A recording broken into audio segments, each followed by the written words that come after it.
ओम नमो भगवते वासुदेवाय.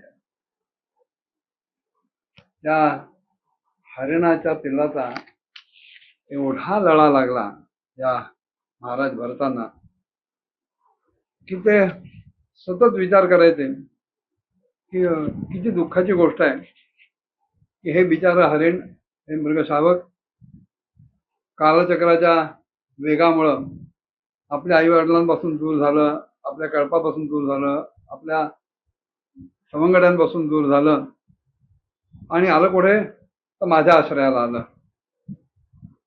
आता मलाच हे शावक आपलं आई वडील मानताय, भाऊ बहीण मानताय, आपले साथी सवंगडी मानताय आणि माझ्याशिवाय ह्या शावकाला दुसरं आहे तरी कोण. आणि इतका त्याने माझ्यावर विश्वास ठेवलाय, त्यामुळे जो शरणागत आहे त्याची उपेक्षा करणं, त्याचा त्याग करणं ह्यात किती मोठा दोष आहे हे मला माहिती असल्यामुळं आता त्याच्या ठिकाणी ज्या काही दोषास्पद गोष्टी असतील त्या सगळ्या गोष्टी दुर्लक्षित करून मलाच त्याचं सगळ्या प्रकारे पालन पोषण करायला पाहिजे, मलाच त्याला सगळ्या प्रकारे प्रेम वगैरे द्यायला पाहिजे.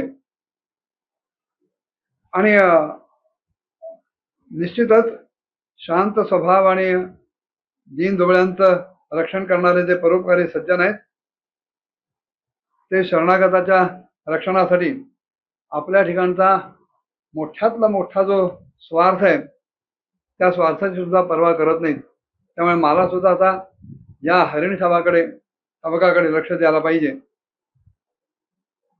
आणि मग अहो येता जाता उठत बसता कार्य करिता सदा देता घेता वदनी वदता ग्रास गिळता भगवंताच्या नावाऐवजी या महाराज भरतांच्या ठिकाणी केवळ त्या मृगशावकाचंच चिंतन सुरू झालं. त्या मृगशावकामध्येच त्यांची आसक्ती दिवसेदिवस वाढत चालली. मग कधी त्याला छातीशी धरावं, कधी हातात धरावं, कधी खांद्यावर घ्यावं.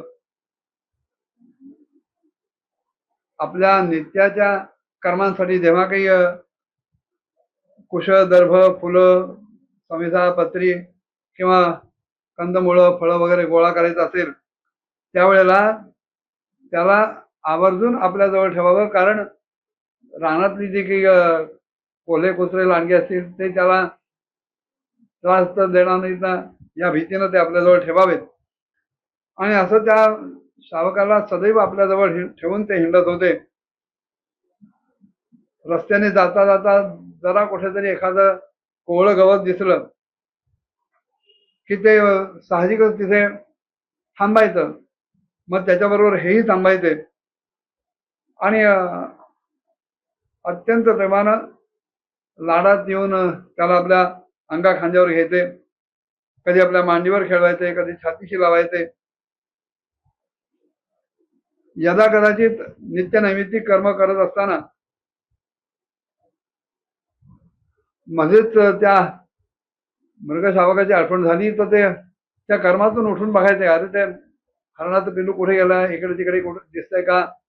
जर दिसला नाही तर अस्वस्थ व्हायचे आणि दृष्टीस पडलं की चित्ताला अतिशय शांती मिळायची. आणि समोर आलं की सतत त्यांच्या मनात त्या पिल्लाबद्दल शुभकामना यायची, बाळा तुझं कल्याण हो. काही क्षणभर जरी दृष्टीआड झालं तरी आपल्या जवळचं पैशाचं गाठोडं कोणी चोरून नेल्यानंतर दरिद्री माणसाची जी अवस्था होते, ती जी चलबिचल होते किंवा चित्त अस्वस्थ होतं, अशांत होतं, तशी यांची त्या मृगशावकाच्या विरहामुळं अवस्था होत असे. त्या मृगशावकाचा इतका मोह जडला होता की जरा ते जरी दृष्टीआड झालं तरी त्यांना शोक होत असे. असं त्याचं पालन पोषण करत असताना, त्याच्यामध्ये गुंतून जात असताना, अडकून राहत असताना यदा कदाचित जर त्या मृगशावकानं ह्यांची जी काही पूजा सामग्री असेल तिथे तोंड घातलं किंवा काही धसमुसळेपणा केला तर ते त्याच्यावर कृतक कोपाने रागवायचे आणि आपण रागावलेलं बघितल्यानंतर त्याचे जे डोळे घाबरे घुबरे व्हायचे, त्याच्यामुळे पुन्हा त्यांना वाईट वाटायचं. मग कधी ते खोटी समाधी लावल्यासारखं बसायचे आणि महाराज भरत आपल्याकडे बघत नाहीत असं बघितल्यानंतर ते हरणाचं बिल्लू त्यांच्या जवळ यायचं आणि आपल्या शिंगाने त्यांना ढुशा द्यायला लागायचं. असं सगळं चाललेलं असताना वृत्ती सगळ्या त्यांच्या मृगाकार झाल्या. भगवत चिंतन, भगवतचर्या, भगवत पूजा, भगवत प्रार्थना या सगळ्या गोष्टी बाजूला पडल्या आणि अहर्निश वृत्ती सगळ्या मृगाकार झाल्या.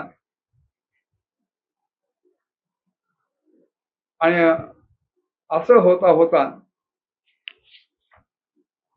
एक क्षण असा झाला की त्यांना कळून चुकलं की आता आपल्याला देह सोडण्याची वेळ झालेली आहे. पण चित्तामध्ये अखंड त्या मृगशावकाचंच चिंतन असल्यामुळं ज्या क्षणाला देह सुटला त्या क्षणाला पुढची योनी त्यांना मृगाचीच प्राप्त झाली. मग मृगयोनीत गेल्यानंतर पुढे काय घडलं पुढच्या भागात बघूया. ओम नमो भगवते वासुदेवाय.